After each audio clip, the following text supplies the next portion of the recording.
Pembacaan firman Tuhan pada pagi ini diambil daripada Lukas pasal 19 ayat 29 hingga 40. Lukas 19 ayat 29 hingga 40. Ketika ia telah dekat Betfage dan Betania yang terletak di gunung yang bernama Bukit Zaitun, Yesus menyuruh 2 orang muridnya dengan pesan, "Pergilah ke kampung yang di depanmu itu. Pada waktu kamu masuk di situ, kamu akan mendapati seekor keledai mudah tertambat yang belum pernah ditunggangi orang. Lepaskanlah keledai itu dan bawalah kemari. Dan jika ada orang bertanya kepadamu, mengapa kamu melepaskannya? Jawablah begini, Tuhan memerlukannya." Lalu mereka yang disuruh itu dan mereka mendapati segala sesuatu seperti yang telah dikatakan Yesus. Ketika mereka melepaskan keledai itu, berkatalah orang yang punya keledai itu, "Mengapa kamu melepaskan keledai itu?"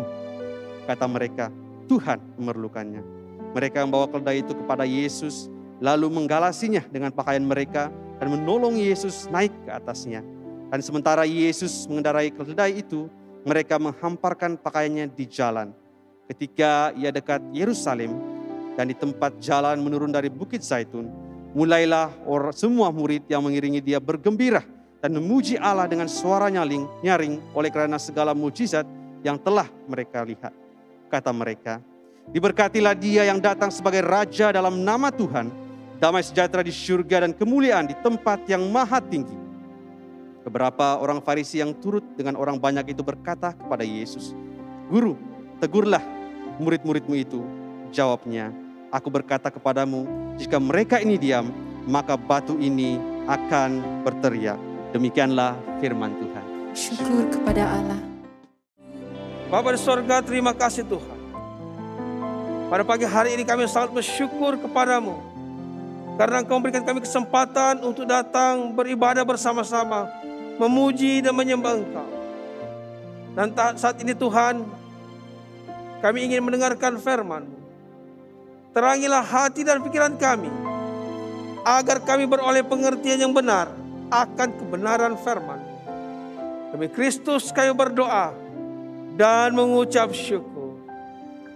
Amin. Silakan duduk saudara dan saudari yang dikasihi di dalam Yesus Kristus. Saya percaya semasa kita masuk di dalam ruangan ibadah ini, kita diberikan sebuah anyaman salib. Ada yang dapat ini? Ada yang dapat? Sila lambaikan tangan kalau ada. Oke. Nah, kita membagikan salib ini karena pada minggu ini kita merayakan atau memperingati Minggu Palma, ya, bukan Paskah, Minggu Palma. Jadi saudara dan saudari yang dikasihi dalam Yesus Kristus, jadi salib ini ya diberikan kepada kita sempena perayaan tersebut. Nah, berbicara tentang Minggu Palma, saudara, pada minggu ini ya, di mana pada minggu ini juga kita akan belajar firman Tuhan, ya. Khususnya bagaimana kita melihat di sini. Ternyata Yesus ketika dia masuk ke Yerusalem, ya, tidak hanya dia masuk ke Yerusalem dengan mengendarai seekor keledai, tetapi juga pada masa yang sama, saudara, itu merupakan permulaan penderitaan daripada Yesus. Nah, tema pada pagi hari ini adalah jalan menuju ke Yerusalem. Ya. Jalan menuju ke Yerusalem, di mana kita akan mempelajari bagaimana ianya mengungkapkan tentang peristiwa-peristiwa penderitaan dan penyaliban Yesus, ya, yang akan Yesus alami, dan bagaimana pengorbanan Yesus di atas kayu salib ini yang akan menebus dan akan mengampuni dosa kita. Saudara dan saudari yang dikasihi dalam Yesus Kristus, melalui peristiwa-peristiwa tersebut, bagaimanakah sikap kita dalam menyelami dan menanggapi, ya, peristiwa ini sebagai orang-orang yang percaya kepada Tuhan Yesus. Itu sebabnya saudara dan saudari yang dikasihi dalam Yesus Kristus, tema kita sekali lagi pada pagi hari ini adalah jalan menuju ke Yerusalem. Mengapa Yesus perlu menuju ke Yerusalem? Ya, apakah tujuannya? Yang pertama di sini adalah tujuan Yesus menuju ke Yerusalem adalah untuk menyempurnakan misinya. Lukas pasal yang ke-19 ayat yang ke-28. Dan setelah mengatakan semuanya itu, Yesus mendahului mereka dan meneruskan perjalanannya ke Yerusalem. Ya. Mengapa Yerusalem, saudara? Dewasa ini, dalam zaman modern ini, saudara, ketika kita membaca bahagian teks ini, saudara,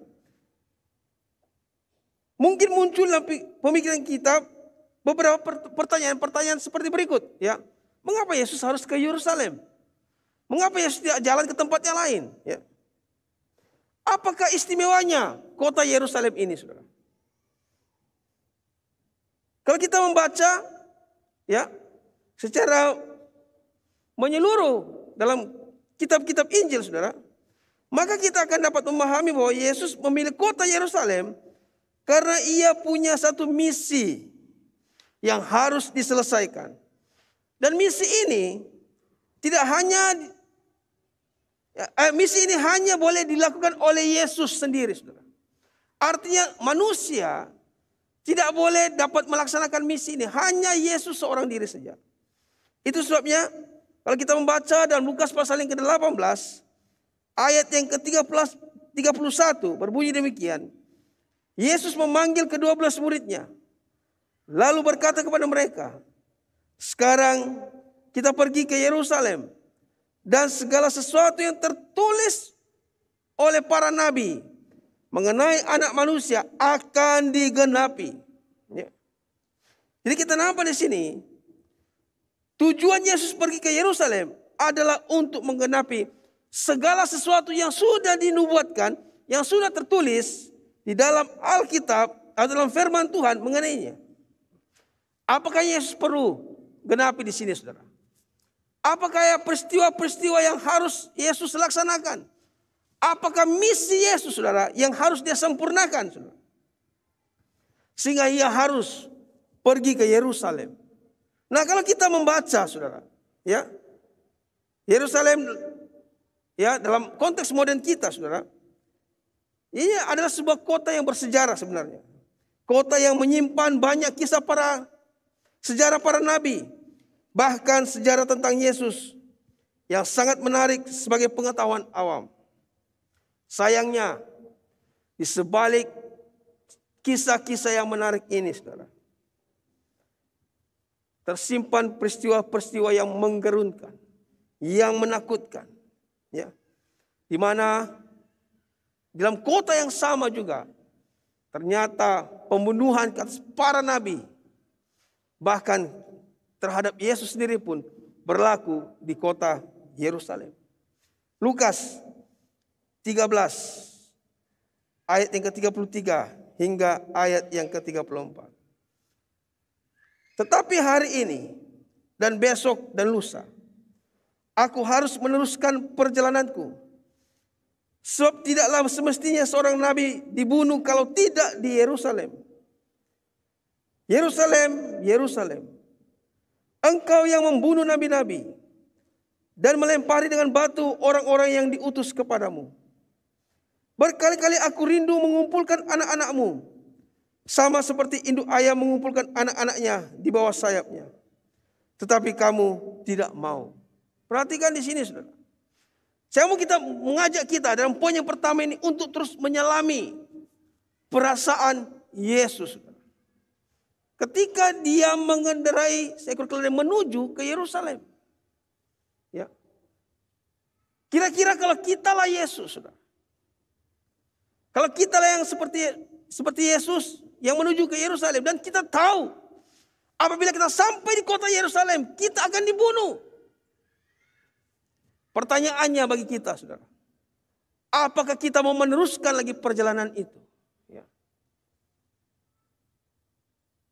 Atau kita berpatah balik? Atau kita langsung tidak mau meneruskannya lagi? Saudara dan saudari yang dikasihi dalam Yesus Kristus. Ya. Kita melihat di sini, meskipun Yesus tahu apa yang akan berlaku kepada dirinya dalam kota Yerusalem, Yesus tetap meneruskan perjalanannya. Lukas 19 ayat yang ke-28. Dan setelah mengatakan semuanya itu, Yesus mendahului mereka dan meneruskan perjalanannya ke Yerusalem. Yesus tidak berpatah balik. Yesus tidak mengalihkan perjalanannya ke tempat yang lain. Yesus meneruskan demi sebuah misi yang harus dia sempurnakan bagi umat manusia. Saudara dan saudari yang dikasihi oleh Yesus Kristus, kita boleh dapat membayangkan perasaan Yesus, saudara. Ya. Kalau kita sebagai manusia, kita sudah mulai memikirkan apa yang akan berlaku. Ya. Bagaimana situasi kita, pergumulan kita, semasa menuju ke Yerusalem. Meskipun demikian, Yesus tetap meneruskan perjalanan. Saudara dan saudari yang dikasihi oleh Yesus Kristus. Di sini izinkan saya secara singkat ingin mengungsikan mengenai perjalanan seorang misionaris dari Belanda ke Tanah Toraja. Ya. Yang bernama Anthony, ini nama Belanda susah betul disebut ya. Anthony van der Loskret. Itu. Tapi kita panggil Anthony sialah ya, panjang betul namanya. Dikisahkan saudara, ya, Anthony ini adalah seorang misionaris Belanda secara sukarelawan yang pergi ke Tanah Toraja, ya, untuk menginjil, saudara. Ya, melalui suatu organisasi perkabaran Injil yang dinamakan Hindia Timur Belanda atau Zending, saudara. Dia diutus ke sana. Dan setibanya di Tanah Toraja, ternyata Anthony tidak sepaham dengan cara penginjilan orang-orang Belanda pada waktu itu di Tanah Toraja. Karena dia melihat, ternyata orang-orang yang Belanda pada waktu itu melakukan satu pemaksaan terhadap orang-orang di Tanah Toraja pada waktu itu. Dan kita tahu, saudara, orang-orang di Tanah Toraja sebelum Kristen masuk, sebelum ajaran Kristen sampai ke dalam, mereka mengamalkan agama Aluk Todolo. Ya. Amalan animisme. Atau kepercayaan ada persam. Jadi Anthony ketika dia melihat orang-orang Belanda pada waktu itu, di dalam pekabaran Injil mereka, dia pun tidak menerima sebenarnya. Karena ada unsur-unsur pemaksaan. Gitu. Tapi apa yang dilakukan sebenarnya oleh Anthony di sini, saudara? Ya, dia melakukan pendekatan yang berbeza, bukan pemaksaan, tetapi pendekatan kontekstual. Artinya, dia bergaul dengan orang-orang di Tanah Toraja. Dia berusaha memahami adat resam orang Toraja. Ya, sehingga di dalam pergaulannya, di dalam penginjilannya, saudara, dia tidak memaksakan orang-orang Toraja, ya, untuk membuat satu keputusan. Tetapi melalui penginjilannya, saudara, dia mengajarkan firman Tuhan itu dengan lemah lembut. Ya, kehidupan orang-orang Toraja, ya, dia berusaha kaitkan dengan kebenaran firman Tuhan. Supaya mereka lebih memahami firman Tuhan dan mereka dapat menerima firman Tuhan.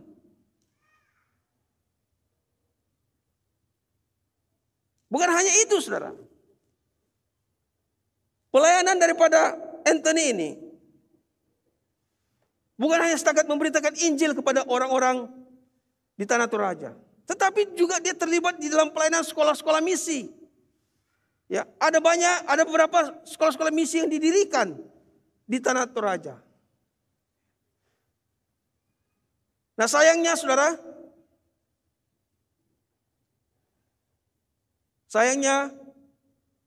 pelayanan daripada Anthony ini di Tanah Toraja hanya boleh bertahan selama 4 tahun saja. Mengapa 4 tahun?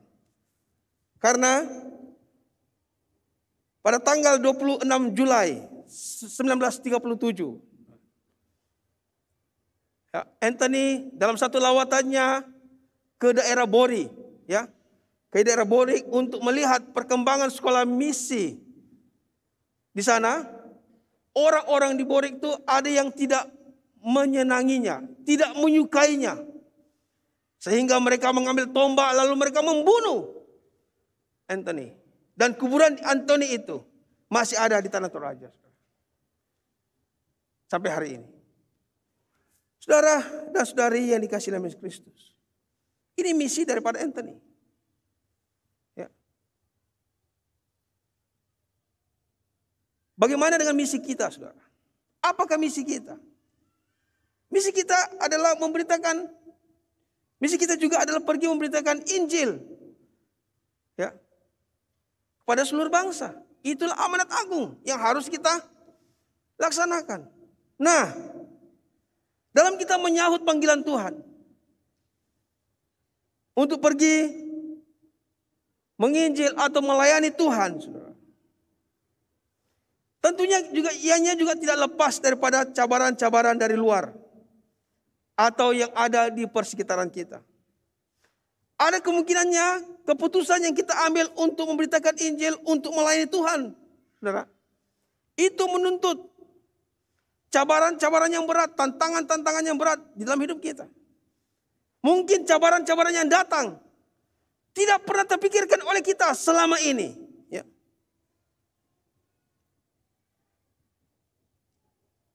Kita mungkin dikucilkan oleh kaum keluarga kita. Ya. Harta warisan kita hilang. Kita mungkin ditolak. Bahkan kita mungkin nyawa kita diancam. Hanya karena memilih untuk melayani Tuhan. Hanya karena memilih untuk menginjil, memberitakan firman Tuhan. Cabaran, saudara. Pertanyaannya adalah sekarang, saudara, sanggupkah kita menyelesaikan pelayanan kita? Sanggupkah kita menyelesaikan misi kita? Ini yang menjadi pertanyaan. Ada banyak orang Kristen tidak sampai menyelesaikan misinya. Setengah jalan, putus asa, berpatah balik. Menyesal aku jadi orang Kristen. Menyesal aku melayani Tuhan.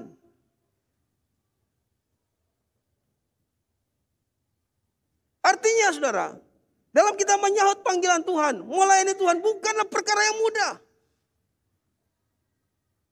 Karena cabaran, tantangan yang kita alami menuntut kita, saudara. Apakah kita sanggup menyelesaikannya? Mungkin kita berkata, oh saya tidak melayani Tuhan. Tapi bagaimana kita mengakhiri perjalanan iman kita, saudara, sebagai orang percaya? Ini, saudara, sanggupkah kita menyelesaikannya? Andai kata Yesus tidak sanggup menyelesaikan perjalanan ke Yerusalem, apa akan jadi pada kita?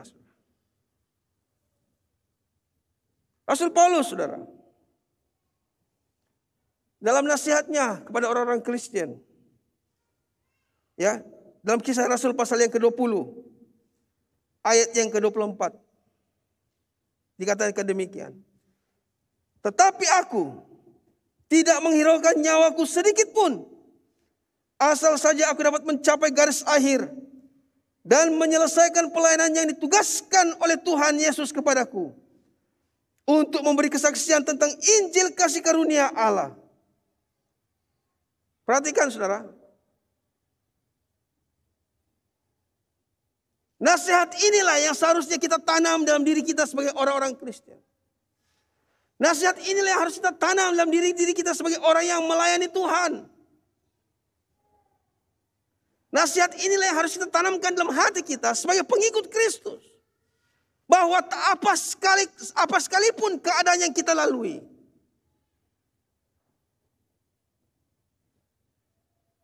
jangan sekali-kali kita hanya sampai di tengah jalan. Tapi selesaikan perjalanan hidup Kristen kita. Selesaikan perjalanan pelayanan kita. Karena itulah tujuan akhir daripada hidup kita, saudara. Seperti mana Rasul Paulus sudah kongsikan, sudah nasihatkan.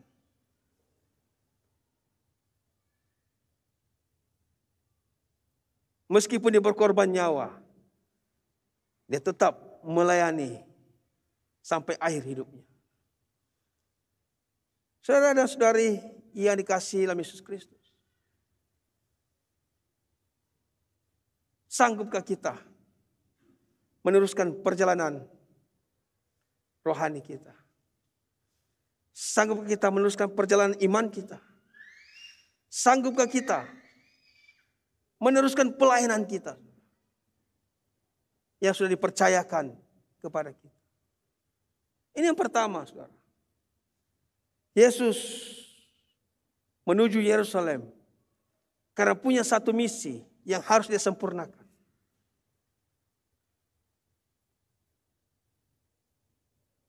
Itulah tujuan akhir daripada Yesus. Yang kedua, dalam menyelesaikan misinya, saudara, ternyata bukan perkara yang ringan, saudara. Mengapa? Karena Yesus juga memerlukan kekuatan untuk menanggung penderitaan yang berat.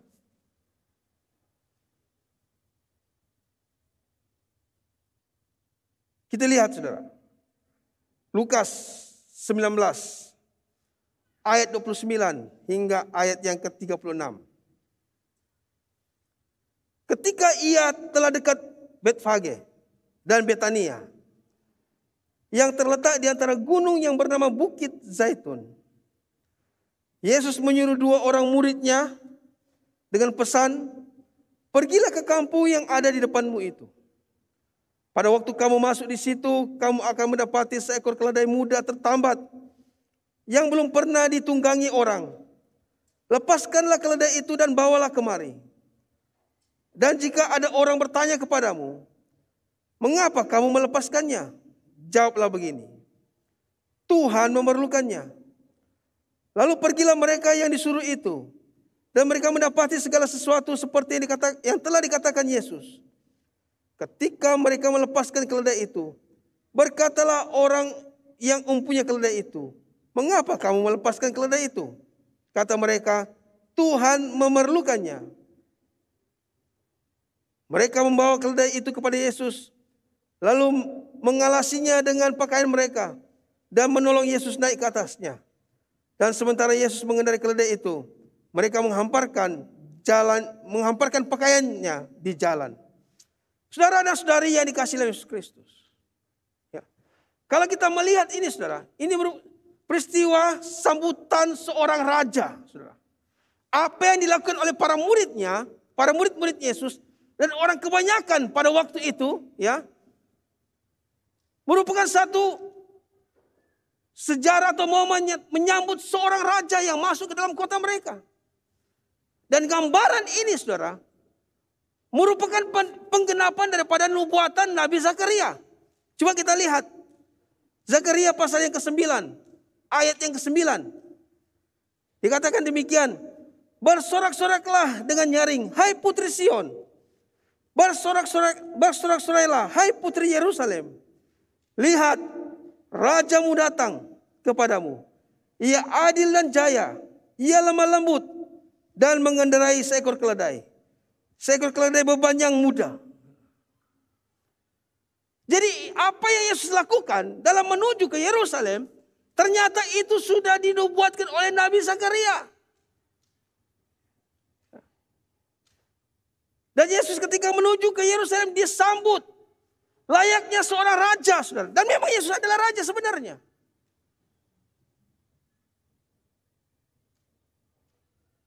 Saudara dan saudari yang dikasihi oleh Yesus Kristus. Pertanyaannya adalah ini. Mengapa Yesus menunggang keledai? Kenapa tidak kuda? Nah, saudara, izinkan saya di sini. untuk mengutip beberapa bahagian dari pandangan seorang ilmuwan dan juga seorang penulis, yaitu H.J. Pongo. Ya.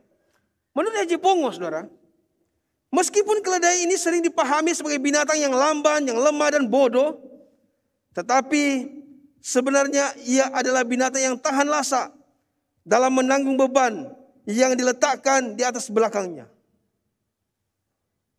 Ya. Ternyata, saudara, Yesus mengendarai keledai ini. Di sebaliknya itu ada pesan yang harus dia sampaikan, saudara.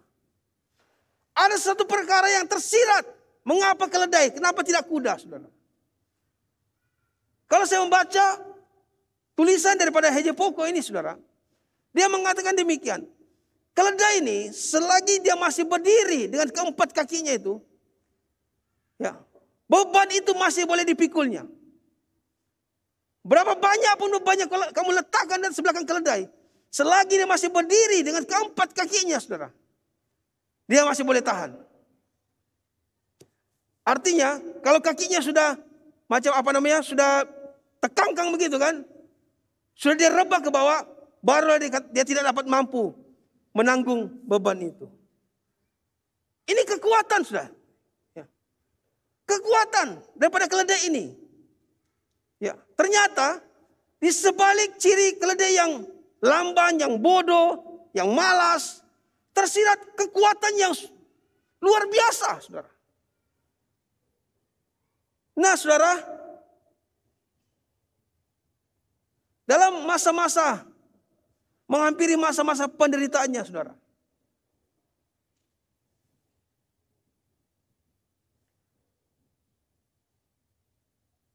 Yesus memerlukan kekuatan yang jauh lebih besar untuk menanggung dosa umat manusia, saudara. Lukas 22. Perhatikan, saudara. Lukas 22, 41 hingga 44. Kemudian ia menjauhkan diri dari mereka. Kira-kira sepelempar batu jaraknya. Lalu ia berlutut dan berdoa, katanya,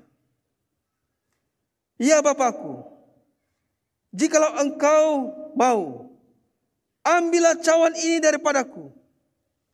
Tetapi bukanlah kehendakku, melainkan kehendak-Mu yang terjadi." 43, perhatikan. Maka seorang malaikat dari langit menampakkan diri kepadanya untuk memberi kekuatan kepadanya. Ia sangat ketakutan dan makin bersungguh-sungguh berdoa. Peluhnya menjadi seperti titik-titik darah yang bertetesan ke tanah. Bayangkan, saudara. Saya mau mengajak kita sekali lagi menyelami keadaan Yesus ini dalam bentuk kemanusiaannya, ya. Bukan dari segi keilahiannya, kemanusiaannya. Artinya seperti kita. Siapa yang tidak takut, saudara? Kalau kamu melihat film The Passion of Christ, bayangkan penyiksaan yang Yesus alami. Bayangkan penderitaan yang Yesus alami, saudara. Ngeri itu. Siapa yang tidak? Kalau kita nampak di film kan, siapa yang boleh tahan berdiri melihat penghukuman itu? Cambuk saja itu berbunyi itu. Cambuk. Itu cambuk, bukan cambuk biasa. Cambuk duri, saudara. Kamu boleh nampak, saudara.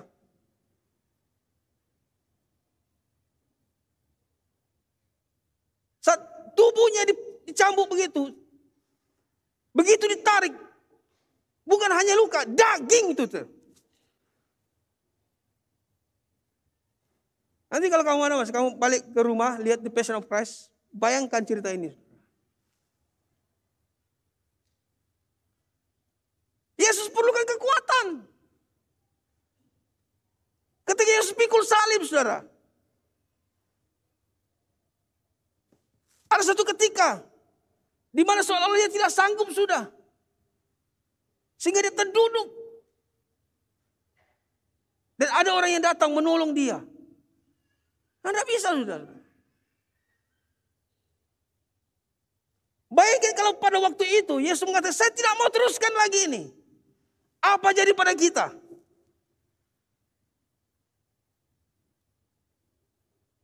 Saudara dan saudari ini kasih Yesus Kristus. Coba kita selami ini, saudara. Betapa hebatnya penderitanya Yesus alami. Karena itu dia perlukan kekuatan. Pikul salib itu satu hal. Dicambuk itu satu hal. Mahkota duri lagi. Lain lagi ketika dia sedang memikul salib, diludah, dihina. Bayangkan kalau Yesus katakan, saya sudah sampai di sini, saya tidak mau teruskan.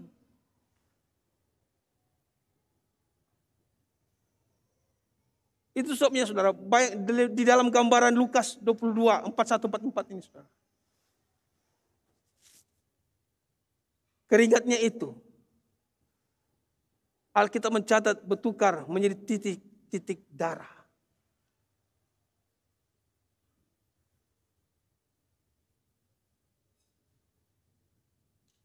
Saudara dan saudari yang dikasihi Yesus Kristus, Yesus perlu kekuatan.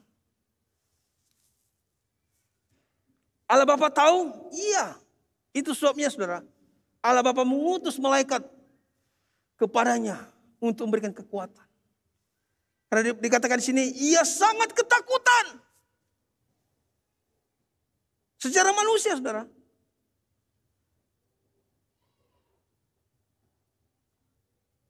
Itu sebabnya, jangan kita menyelami keadaan ini. Andai kata Yesus mengatakan kepada Allah Bapa, saya tidak mau teruskan, apa jadi pada kita? Bayangkan doanya ini. Sekiranya mungkin, biarlah cawan ini lalu, karena menderita. Sekiranya mungkin, biarlah ini cawan lalu. Yesus soal tidak mau, saudara, karena dia sudah paham penderitaannya, saudara. Tapi dia mengatakan apa? Bukan kehendakku yang jadi, tapi kehendak.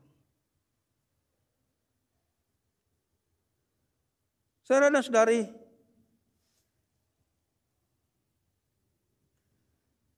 jadi kasih Yesus Kristus, dalam kita menjalani kehidupan kita sebagai orang Kristen adalah tidak mudah sebenarnya. Tidak mudah. Apatah lagi kita harus menjaga kesaksian hidup kita. Nah, berbicara tentang kesaksian hidup orang Kristen, izinkan saya mengungsikan dari sebuah jurnal, Abba Love, yang mengisahkan tentang keluarga David Flood dan juga Svea dari Sweden, bersama-sama dengan anak-anak mereka dan satu lagi pasangan suami istri, yaitu Joel Erickson dan istrinya Berta. Mereka pergi memberitakan Injil di kawasan pedalaman di Zaire, Afrika, ya, pada tahun 1921. Apa yang berlaku dengan David Flood di sini, saudara? Saya ingin kita fokus kepada David Flood. Ya. Apa yang berlaku dengan dia? Nah, ketika dia bersama-sama dengan keluarganya, ya, pergi ke Zaire ini untuk memberitakan Injil, ya, di bawah satu naungan organisasi sekali lagi, ya, Injil, misionaris, mereka pergi sana untuk memberitakan Injil. Semasa mereka berada di sana, saudara. Ya, saya hanya meringkaskan cerita ini, kisah ini. Semasa dia berada di sana, keluarga David Flood tidak diterima oleh orang-orang kampung yang tinggal di Zaire. Ya. Mereka ditolak. Bahkan dikisahkan bahwa mereka terpaksa pergi ke pinggir pedalaman untuk mendirikan gubuk-gubuk atau rumah-rumah kecil untuk mereka tinggal. Ya. Dan bukan hanya itu saja, saudara. Bukan hanya mereka tidak diterima. Malah mereka dikucilkan. Bahkan mereka pernah sampai ke buluran. Ya. Dan tidak habis di situ lagi. Ya. Pada ketika itu istrinya Sevia, ya, sedang syarat mengandung. Dan pada masa yang sama juga menghidap penyakit malaria. Ya. Dan ketika dia melahirkan anak, tidak ada satu orang kampung pun yang datang menolong. Saudara. Tidak ada.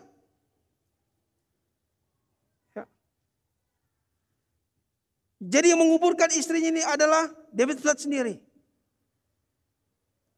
Apa yang berlaku, saudara?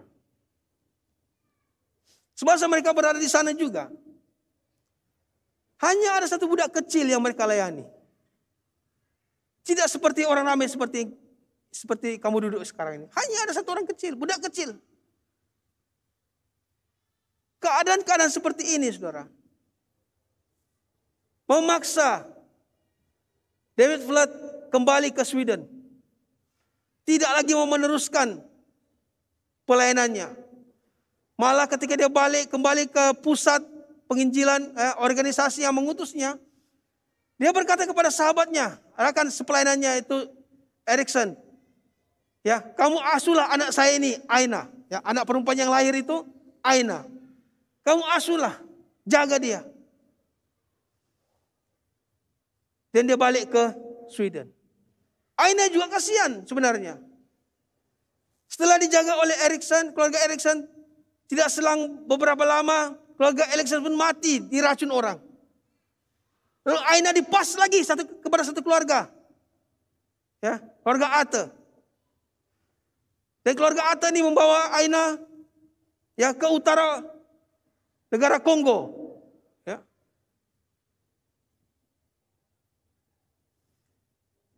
Dan Aina ditukar namanya, dipanggil Angie. Masa terus berlalu, Angie atau Aina sudah besar. Ya, bocah yang dilayani oleh kedua orang tuanya ini, satu-satunya bocah, anak kecil, pun sudah besar. Ya. Dan suatu hari, saudara,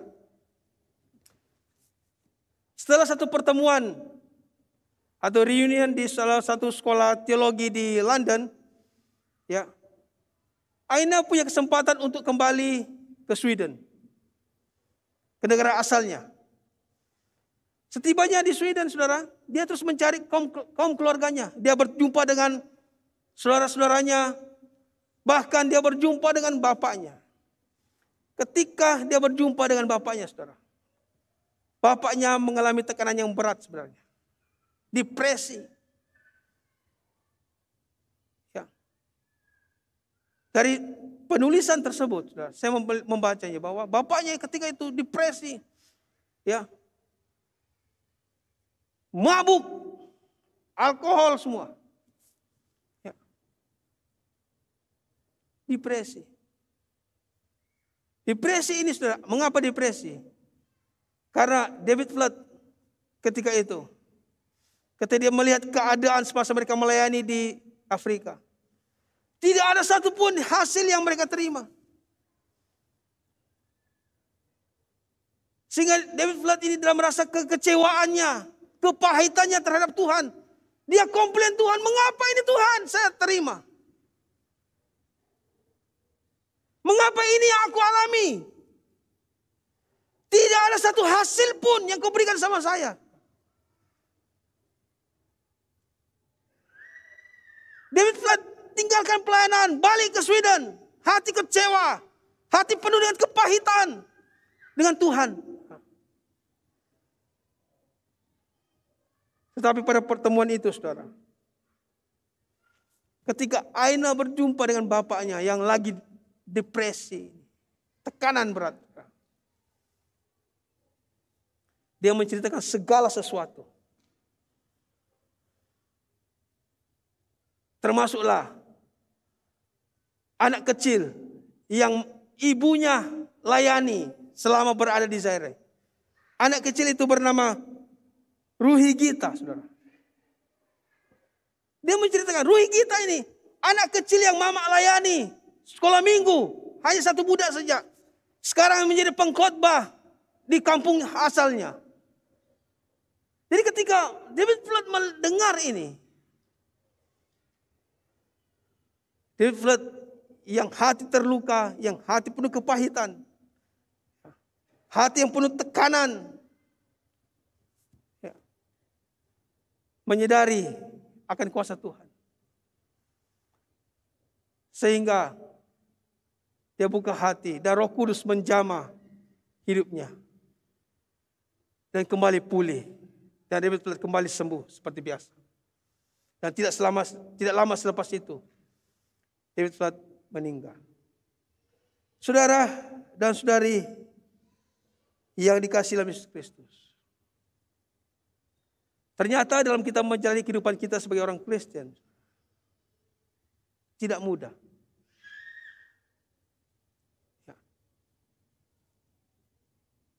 Apalagi kalau kita mengatakan kita melayani Tuhan.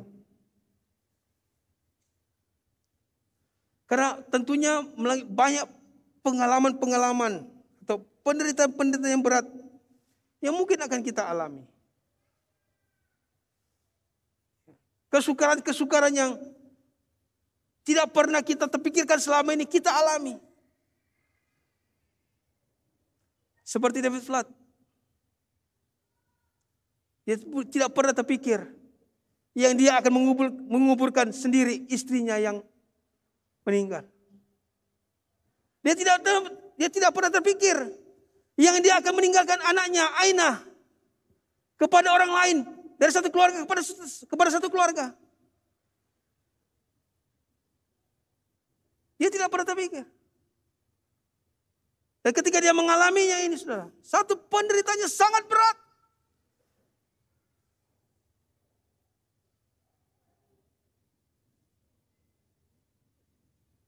Sehingga dia komplain kepada Tuhan. Mengapa ini Tuhan? Saudara, itu sebabnya pada saat kita mengalami tekanan hidup, pada saat kita mengalami penderitaan, pada saat kita mengalami kesusahan, kita harus datang kepada Tuhan. Karena apa sekalipun yang kita alami, hanya Tuhan saja yang mampu menolong kita. Kalau kita membaca Yohanes 14, ayat yang ke-16. Aku akan minta kepada Bapa, dan Ia akan memberikan kepadamu seorang penolong yang lain, supaya Ia menyertai kamu selama-lamanya. Yesus tidak pernah meninggalkan kita. Yesus selalu ada bagi kita. Seperti mana janjinya, Dia akan memberikan seorang penolong, yaitu Roh Kudus. Jadi kita nampak di sini, saudara. Jika Allah Bapa boleh mengutus malaikatnya untuk memberi kekuatan kepada Yesus di Taman Getsemani, dan jika Roh Kudus boleh mengubah dan memulihkan hidup David Platt, perhatikan ini, maka Allah yang sama dan Roh Kudus yang sama juga mampu melakukan hal yang sama ke atas hidup kita. Amin, saudara. Saudara yang dikasihi dalam Yesus Kristus. Kita perlu Roh Kudus supaya kita memiliki kekuatan dalam menanggung beban kita.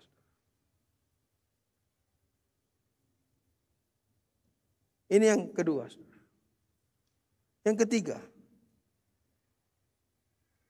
Yesus tidak hanya menanggung penderitaan,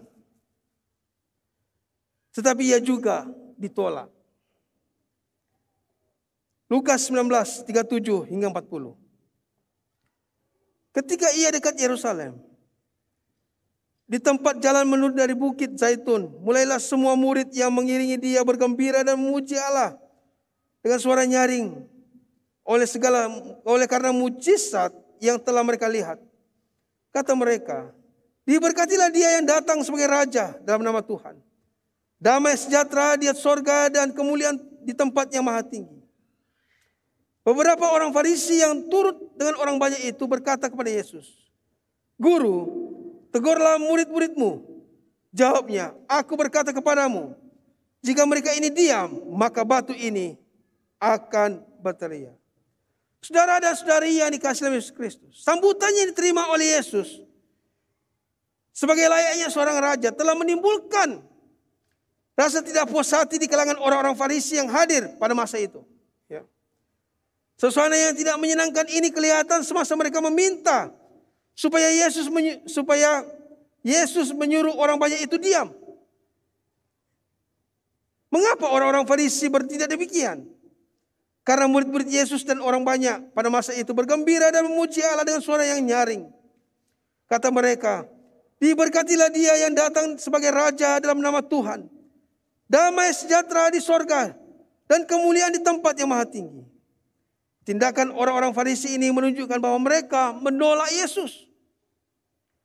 Penolakan ini berakhir pada penyaliban Yesus. Rasul Yohanes mencatat penolakan ini dalam Yohanes 19 ayat yang ke-15. Maka berteriaklah mereka, enyahkan dia, salibkan dia.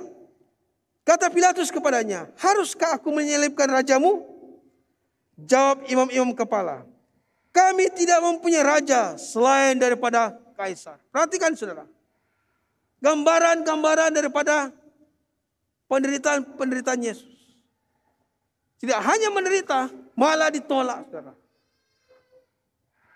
Nah saudara dan saudari yang dikasihi dalam Yesus Kristus. Mengapa orang menolak Yesus?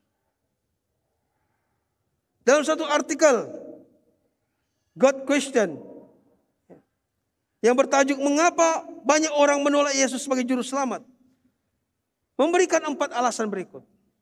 Yang pertama, kebanyakan orang menganggap mereka tidak memerlukan juru selamat. Orang-orang ini menganggap dirinya pada dasarnya baik dan tidak menyadari bahwa mereka seperti semua orang adalah orang berdosa yang tidak bisa datang kepada Allah dengan usaha mereka sendiri. Ada orang seperti ini saudara. Menganggap dirinya baik, terlampau baik. Tidak perlu kami Yesus, tidak perlu. Karena kami orang baik. Kami tidak mencuri, kami tidak cakap kotor, kami tidak buat itu, tidak buat ini. Kami orang baik.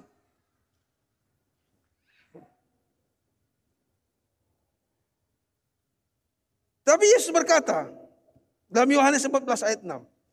Akulah jalan dan kebenaran dan hidup. Tidak ada seorang pun yang datang kepada Bapa kalau tidak melalui aku. Semua orang harus datang kepada Yesus. Semua orang harus datang kepada Yesus.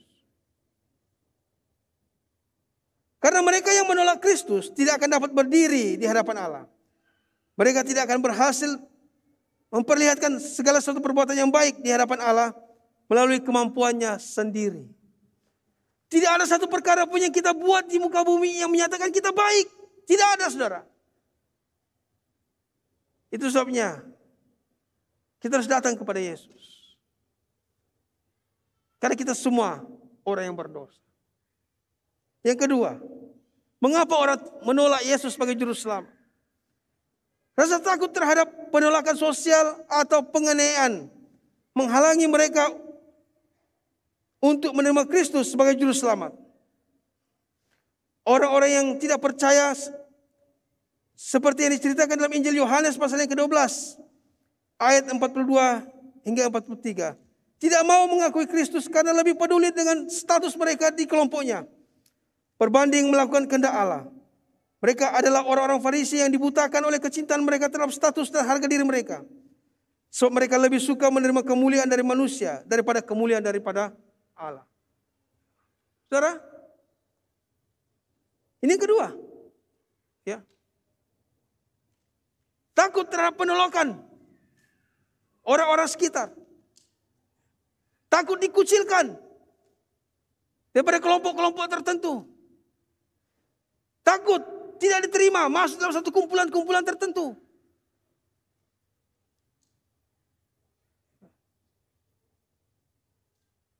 Takut kehilangan statusnya hanya karena Yesus.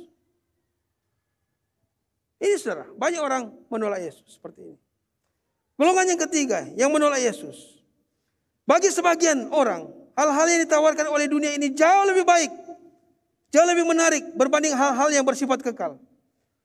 Dalam Injil Matius 19:16-23 mengisahkan orang yang tidak mau menukar harta bendanya di bumi dengan hidup kekal bersama dengan Yesus. Ya. Kita boleh baca dalam 2 Korintus 4, 16-18. Orang yang ketiga, golongan yang ketiga di sini adalah orang yang bila ditawarkan sesuatu sanggup meninggalkan Yesus. Ada orang datang menawarkan, saya bagi kamu 20 hektar tanah, tinggalkan Yesus. Saya bagi kamu uang sekian banyak, tinggalkan Yesus.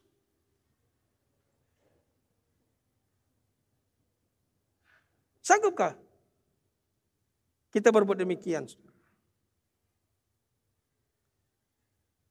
Mungkin kita boleh berbuat demikian. Kalau orang menawarkan seperti 20 ekar tanah, siapa yang tidak mau? 20 ekar itu. Orang tawarkan kita sejumlah uang, misalnya 1 juta uang ringgit depan mata kita. Saya kasih kau sekarang, kau tukar. Siapa yang tidak mau?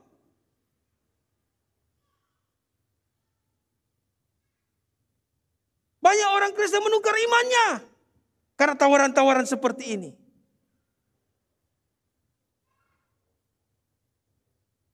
Yang keempat, saudara.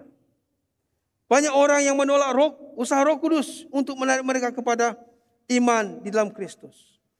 Stefanus, pemimpin di gereja, mula-mula berkata kepada orang-orang yang hendak membunuhnya, "Hai orang-orang yang keras kepala dan yang tidak bersunat hati dan telinga.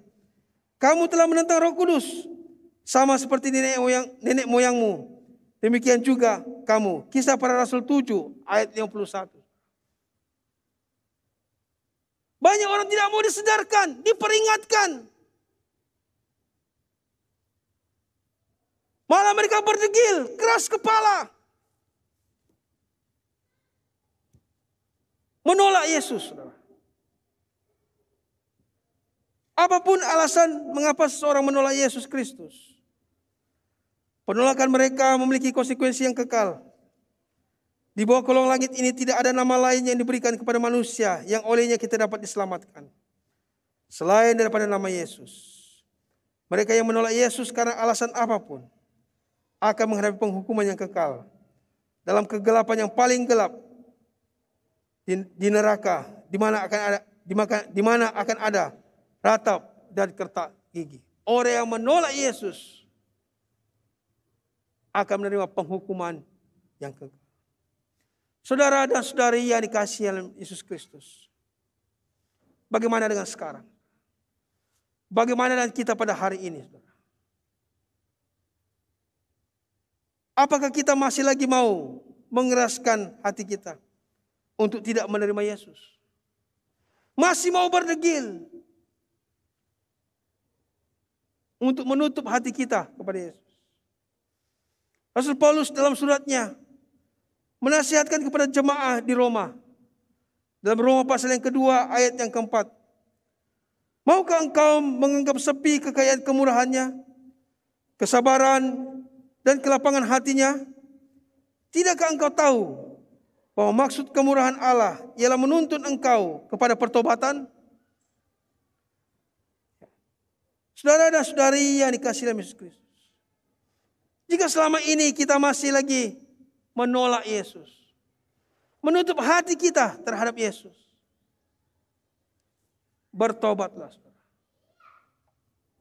Selagi kita masih hidup, inilah kesempatan kita bertobat, saudara. Karena apabila kita sudah mati, saudara, kita tidak ada lagi masa, kesempatan untuk bertobat.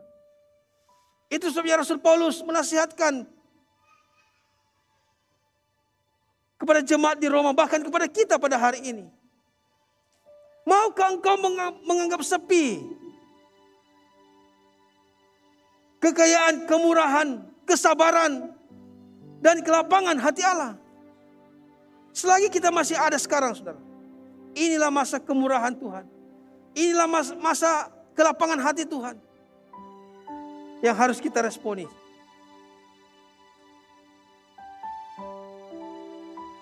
Apabila kita bertaubat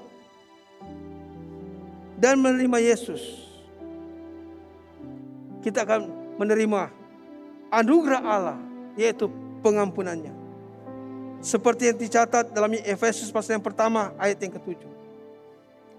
Sebab di dalam Dia dan oleh darahnya kita beroleh penebusan, yaitu pengampunan dosa menurut kekayaan kasih karunia. Saudara dan saudari yang dikasihi oleh Yesus Kristus, inilah firman Tuhan bagi kita semua. Jalan menuju Yerusalem. Minggu Palma tidak hanya kita memperingati Yesus masuk ke Yerusalem, tapi lebih daripada itu. Di mana kita memperingati akan belas kasihan dan anugerah Allah atas hidup kita. Yang sudah ditunjukkannya melalui pengorbanannya di atas kayu salib. Yang membolehkan kita menerima pengampunan melalui penebusan darah anak domba. Oleh karena itu, saudara dan saudari yang saya kasihi dalam Yesus Kristus, kita patut bersyukur kepada Allah buat segala sesuatu yang telah dilakukannya dalam hidup kita. Amin.